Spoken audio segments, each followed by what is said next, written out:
Today what we're going to do is go back through and talk a little bit more slowly about writing division expressions, and then look at expressions with all four operations. The real hard part about this, guys, is being very specific about your vocabulary. You've got to pay attention to the way the words are written in English, and you're going to have to translate this into math. So you've got to be very particular on exactly how it is written so that your math reflects what the English is saying. Part of the problem is English is a jacked up language. It's not a very good language in all honesty, because there's a lot of things in English that don't make a lot of sense unless you understand the language deeply. So we're going to look at this and talk about it and show you how to do this translation from English into math. Okay? So you're saying that we're basically learning two subjects in this class? Yes. Son? But this is math. So? You're actually in school, and every teacher is responsible for helping with every subject. So let's talk about this one, and marking your text is going to be really important in this as well, guys. Remember, marking the text, circle your numbers and units, underline your math terms, box your questions. Most of these aren't going to have a question, so there won't be much boxing, but we're going to write an expression showing 1 divided by 2 without the use of the division symbol. In other words, I need to get rid of this. So how else could I write this to show 1 divided by 2? Ethan? No, 1 comma 2 won't do that. The thing. You can draw a model, maybe. I can draw a model? What will a model look like? Yeah, like a square. There's a square with a 1. There's a square with a 2 underneath it.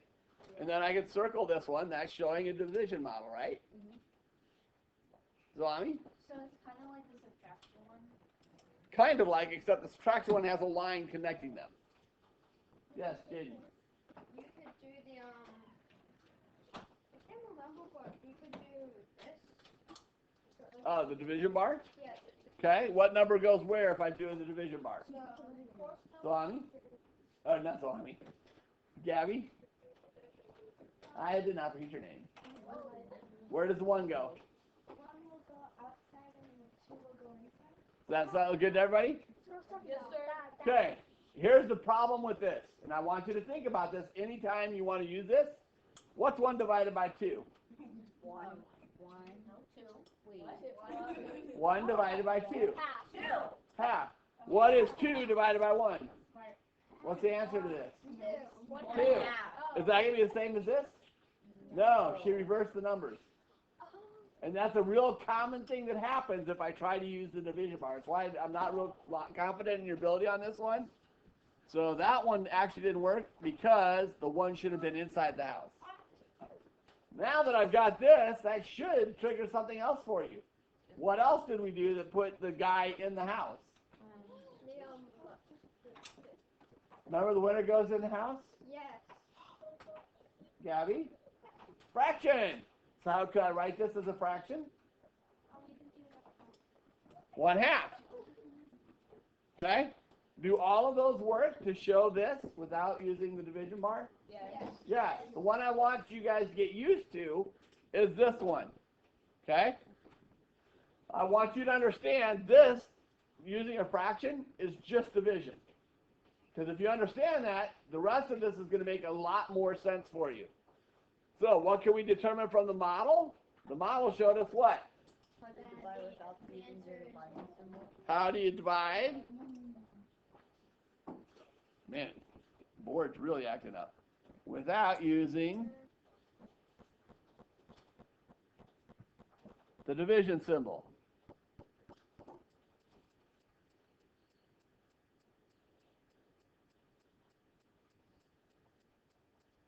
Apologize for the sloppy writing. Hopefully you guys picked up what I was saying. So that was how. It is. Because the pen's even worse. Yeah, it is.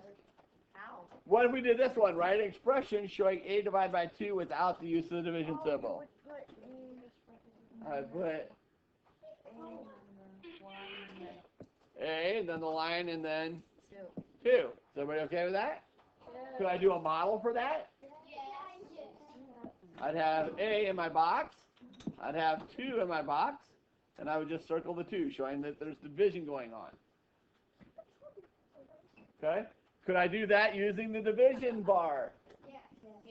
A divided by 2. Again, if you ever forget, for me, this is the easy one. Because from here, it's really easy to go to there. Because I remember the top guy is the winner. He goes in the house. The loser gets left outside. Out in the rain. So, what can we determine from our model? Same thing. I'm just writing same thing because it's the same thing as we saw above, right? See what I mean about the pen being even worse there, Ethan? That wasn't me, that was her that said it. Why said why? Into a face. You said why. Yeah. So I wanted to show you why, because the pen's even worse. But it works better with numbers. Here's our big deal, guys. When we write division expressions using the division symbol, what are we actually representing? What are these? Fractions. We are representing fractions. So how would this look when we write division expressions using a fraction? The first number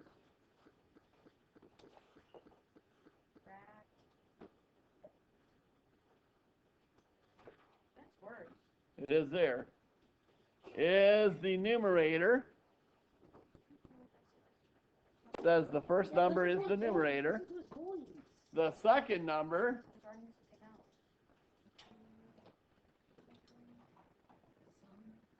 is the denominator. So when I read it in English, whatever is first goes on top, whatever is second goes on the bottom. If I see it in a division symbol, whatever is first goes on top, whatever is second goes on the bottom. Make sense? Yes. Okay, go ahead and turn the page. Wait.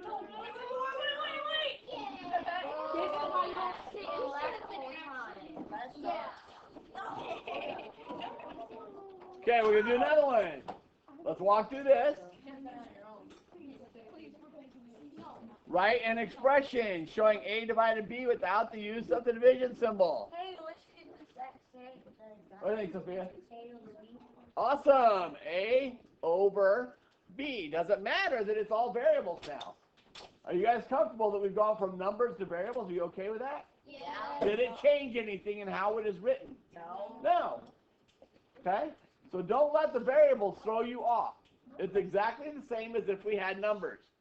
What if we did an expression for G divided by the quantity H plus 3? Gotcha? You got this one? So shouldn't it be like G divided by H plus 3? G divided by H plus 3. Is everybody okay with that? Where's the denominator? It's the line. Go ahead. Yay, I got it right. So let me rewrite it. This part of the board is better. So G divided by the quantity H plus 3. Oh, nice.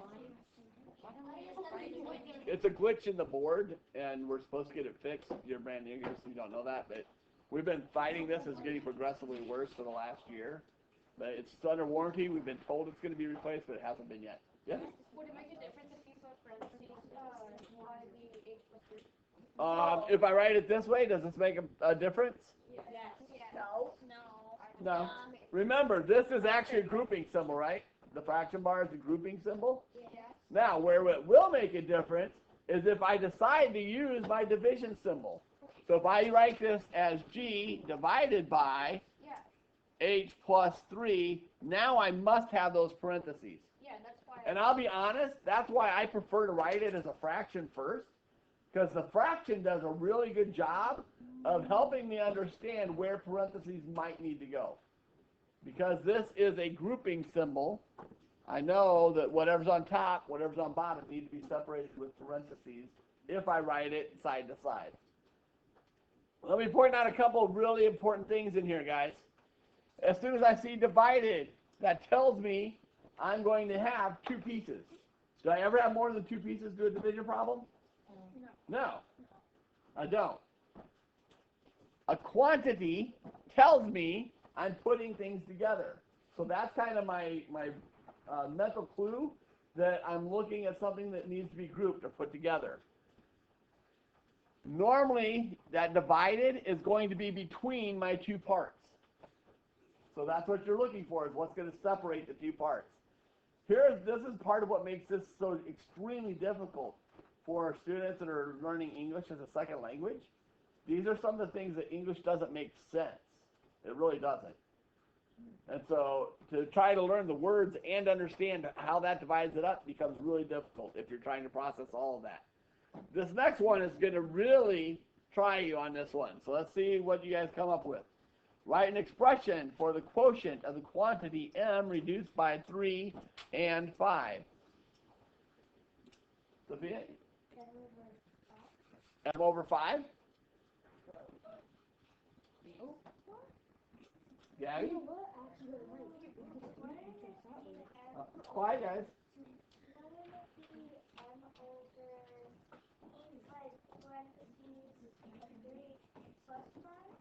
Okay. Because it says 3 and 5. Zolami? I'm sorry. You can move. To be honest, yeah, it kind of is. Sophie, you coming back for another try? Yes. I think the 3 and the 5 should be on the top and the M should be on the bottom. Maybe. So 3 plus 5 on top? And M on the bottom? Maybe. This is, guys, I'll be honest, this is a perfect question for why English is so jacked up and makes writing it in math, this translation process, so difficult. I cannot English. Anybody else? What do you think? Do what? We got that one. I'm over 3 plus 5. Okay. Raina, no? Don't look so terrified. I realize I am a very scary person. So, here's the deal, guys. We got 3 different things. None of them are even close to right. So, let's break this down grammatically to help you understand why. First off, quotient. Quotient tells me I'm looking at division. So how many pieces am I going to have? Guys, how many pieces am I going to have? 2. Your next key word, quantity. As soon as I say quantity, you need to start thinking parentheses. Quantity is the English word saying, hey guys, you need to put these things together. So what things is it saying I need to put together? M reduced by 3. How would I write M reduced by 3? M minus 3. Here is why it's so confusing. Most of the time when we see and, that's a plus. That's telling us addition. But we had a key word here earlier, quotient, telling me, no guys, I'm going to give you 2 different terms. And because it started with the quantity, that and is now my division bar. This is telling me where my 2 terms are being separated. Term 1, the quantity m reduced by 3 and 5. I'm smart. Okay? Yeah, so on me. Why did they put 3 and 5 then? Because they wanted to make sure you understood a quantity m reduced by 3 was one of your terms for the quotient, and 5 was the second term for your quotient. Then why couldn't they just put like something else besides and? Because and is like. Oh, there's actually lots of different ways they could have done this, but your job is to translate the English to math. So you're going to have to take the time to break it down piece by piece and step through it and make sure you understand how each piece goes together. That is the difficult part of this. Our next one, I'm going to give you guys 5 minutes. We got 8 problems. Write each expression in 2 ways using the division symbol and as a fraction. I will give you a Mr. Moore hint. For me, it's easier to start with the fraction, do that first, and then translate that and use the division symbol, especially on the bottom section where you're going to have groupings, to make sure that you put your groupings together appropriately. So you may work together as a table. Okay, let's go through these really quickly because we're getting close to time. 12 divided by 4. That one should have been very easy for everybody. Again, a little Mr. Moore tip. I honestly prefer to start them at the fraction bar because it's going to make it easier to translate to the division symbol. 3 divided by 5. Literally, we just write it the way it is written in English. A divided by 4. Doesn't matter if it's a letter or a number. A divided by 4. Okay, I think on the video you're probably seeing how many times I've written this. Let's try it here. There we go. There. A divided by 4. Guys, quiet down. When we get to quotient, quotient is another word saying division. Quotient of 6 and m.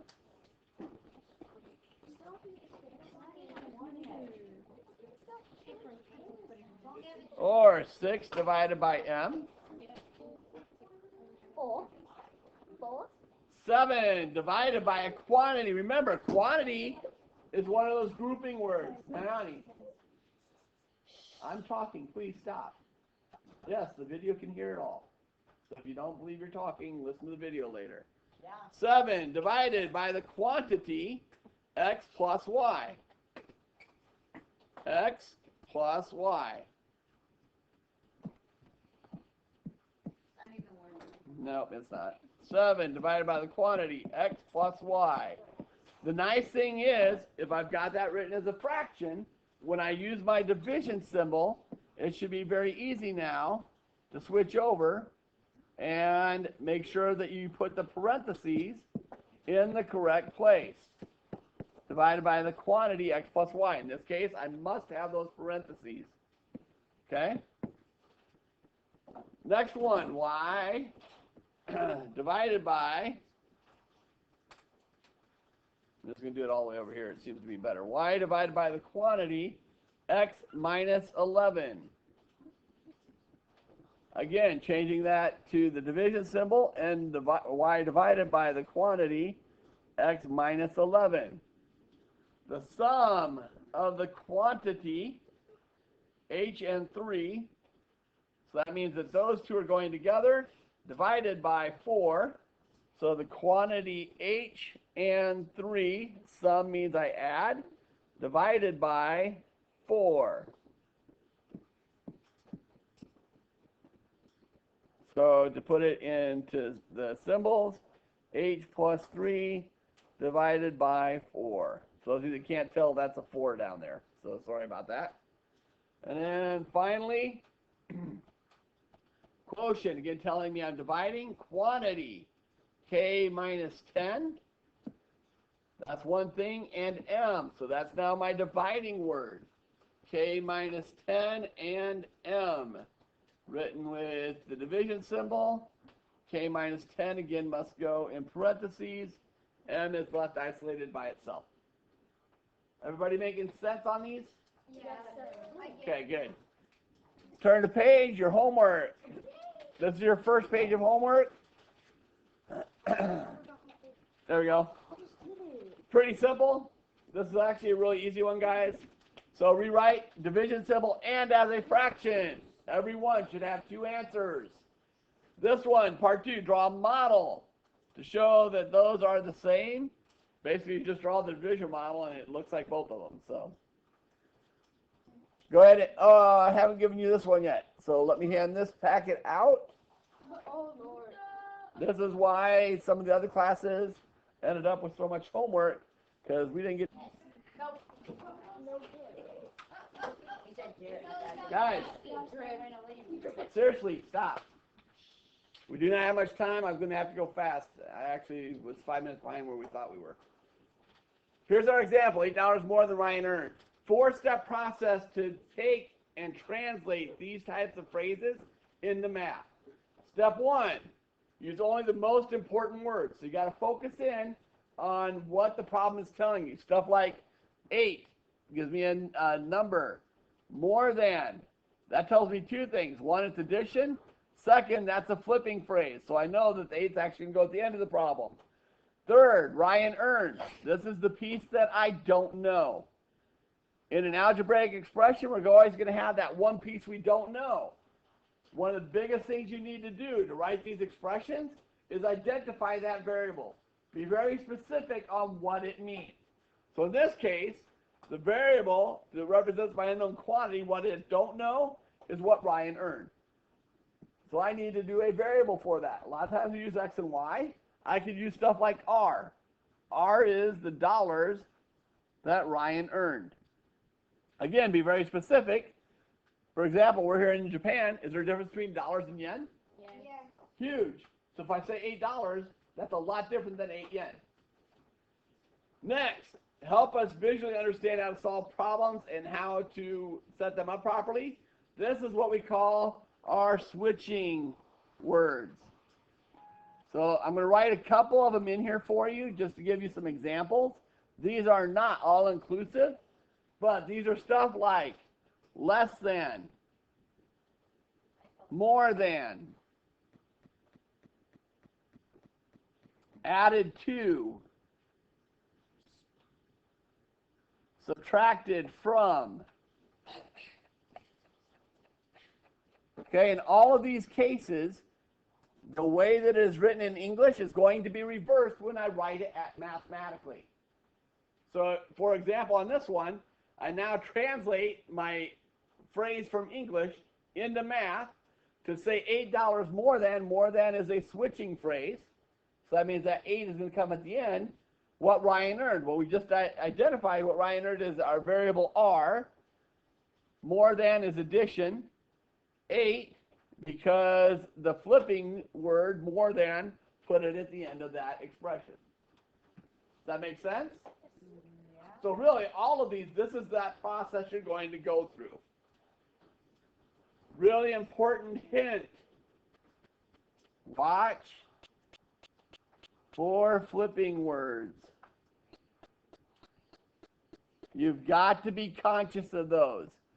Just about guarantee about a quarter of the problems that you get are going to have those switching words because that's where they're going to get you. Yes? Tell me. For the first problem, I started reading it. Uh-huh. It says model. So do we have to write the model? We're going to talk about that. So our first one, I've got 4 points fewer than the bull score. What don't I know? How many points? How many points the bull score? So what variable do I want to use for that? B. I like that. So B is number points bulls score. Okay? Then my model. Now I can model this. So I know what my variable is. I know I've got this B, and I'm doing 4 points fewer than that. So that's going to be a fewer than model, meaning I do the line and a 4. Once I have my model, writing the expression should be relatively easy. It's just now B minus 4. Make sense? Yes. Let's look at our next one. Total cost shirt and an $8 pair of socks. What don't I know? How much the shirt costs? Shirt. So what variable do I want to use? S. S equals dollars for shirt, because that's what I don't know. My model. This is an addition one, so I know I've got my S, that shirt cost, plus $8. From my model, writing the expression should be really easy, right? S plus $8. Does that make sense? Good. I'm glad to hear you say that. 12 times the number of feet. What don't I know? Number of feet. What do I want to use for that? And N? Sure. So N equals number of feet. You can put F.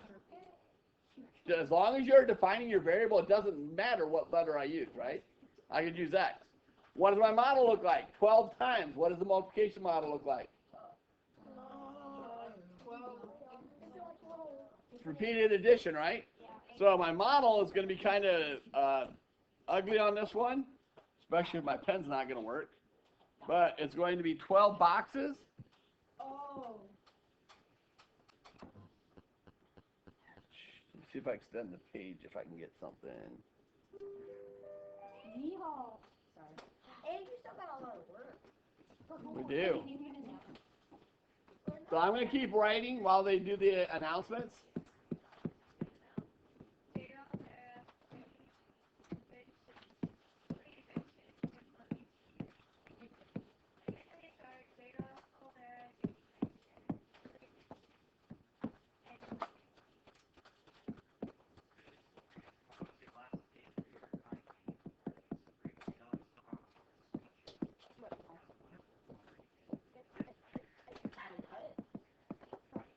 Okay, keynote. When I'm writing a multiplicative algebraic expression, I just write the number beside the variable. That means multiplying.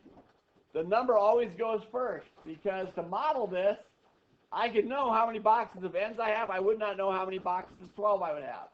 So I have to always put the coefficient first. Because this is special, we call that number piece the coefficient. Okay, last one we're going to do together. 10 more than 2 times a number. Lots of things in here. I don't know the number, so I'm going to use n again. N is some number. 10 more than 2 times that number, so I've got 2 times that number with 10 more. How does that look? 2 times the number, 10 more than that. 2n plus 10. Make sense? Okay, so here's the deal. You guys did well today. So you can cross off the next 2 pages. You don't have to do that. You don't have to do that. Just do that last page along with page 63 out of your packet.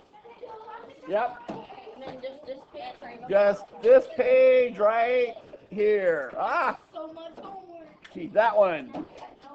So you're doing that page and page 63. Wait, what page are we doing? This page. This page. And page 63 out of your module if you didn't do that one yet. All right. Okay?